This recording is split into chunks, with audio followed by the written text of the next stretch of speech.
ওর কথা দ্বিতীয়বার আমার সামনে বলবেন না, সরে যান। ছাড়া গো, ওর কথা বলবেন না।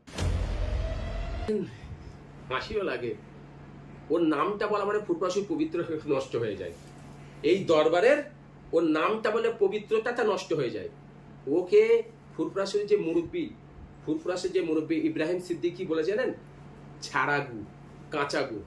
আচ্ছা আপনি দেখুন, আজকে আমি আমার দাদা পীরকে আগে লক্ষ্য করব, আমার ফুরফুরা শরীফকে লক্ষ্য করব, না এই কাঁচা গুয়ের মতন এই কথা বলবো? এই দেখুন এখানে আমি নিজে বলবো না, এই মানুষ কি বলছে, একে দেখেন মানুষ কি বলছে।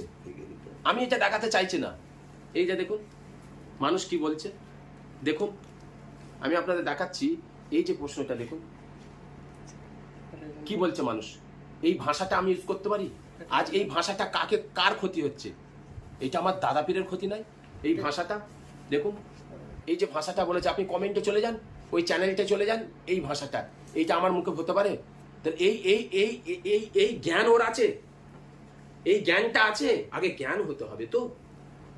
এটা আমরা পারবো না, এরকম অনেক প্রুফ আছে, এক্ষুনি দিলে আমি নিজেকে প্রশ্ন করতে পারবো না, মানুষকে যে বলতে পারবো না আমি ফুরফুরা শরীফের পীরজাদা বা ফুরফুরা বাসী। আমি ফুরফুরা বাসী বা ফুরফুরার পীরজাদা আমি বাইরে বলতে পারবো না। আপনি পীরজাদা